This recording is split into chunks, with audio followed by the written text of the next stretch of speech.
folks, Trisha Curtis, CF Petroners and host of the Petroners podcast. It is days before the U.S. election, and I just recorded an election special energy-focused podcast that is extremely energy-dense with Jason Isaac with the American Energy Institute, which I'm an economist for. So this is a flipperoo podcast where Jason I give him the mic and he actually moderates and he's interviewing me, and we get into all the weeds of what's going on with politics in the election and energy and why it matters for oil and gas and U.S. energy specifically. And we also talk about China, and we talk about Iran and what's going on there and the foreign policy needed by the next administration. So if you don't want to hear about politics, this is not the election special, episode 119, which is going to drop on Friday. That's not the episode for you. But there's plenty in the pipeline that's coming down the pipeline, and there's a lot going on in the market. This is a great podcast because there are a lot of things happening, and I think the perspective of someone like myself who really watches the stock market. So I'm not watching CNN or Fox. I'm looking at the stock market. I'm reading the Wall Street Journal and the Financial Times,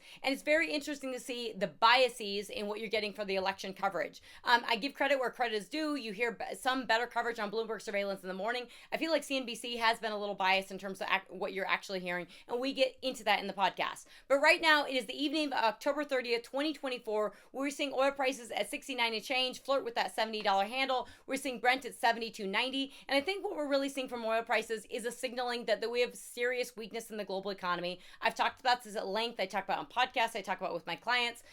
This is a gift really given by oil prices to the Biden administration and the Harris team that's running, because they were hoping for low oil prices and they were willing to sell off the SPR to get them. They haven't had to do that because the global economy has softened and it's brought that down. So I think we have serious weakness in China. We have very, very serious weakness in Germany, where we're seeing Volkswagen for the first time in history actually going to close 3 plants. They're looking at a 10% pay cut for everyone, and they're going to lay off tens of thousands of people. That is really, really serious. We talk about this in this podcast, and I talk about it, with clients. I'll be talking about it over the course of this next month in November. After the election, I am on the road. I'm going to be in Dallas, meeting with a mineral company and talking with them, and then I'm going to be in Oklahoma the following week for the Oklahoma Petroleum Alliance meeting, talking to everyone at the Oklahoma Petroleum Alliance, talking about the markets and the global economy and oil prices and post-election. And then I will be in Midland the following week right before Thanksgiving, talking to SPE and everyone. I'm super, super pumped about that, folks. But the election special with Jason Isaac, my flipperoo, where he's hosting and I'm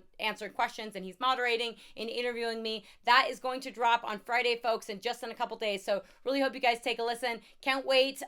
We'll have lots more in the queue. And of course, in the podcast and with clients, I'll be doing a lot of rip and a lot of follow through on this actual election and the impacts. And I do think there's a lot of question marks in terms of how quickly we're going to know the results. And it could be, if it's a blowout, it could be quick. If it's not, it's going to take a while. And, there's a lot of talk right now, at least from what I'm hearing from Bloomberg and CNBC and the market coverage, is the real concerns that it's going to take a long time to actually know the House and Senate. And that has huge implications if we have a divided Congress, despite ever who's in office. That's going to have a big implications for the market. So with that, folks, thank you guys so much for listening, and talk to you soon. Bye.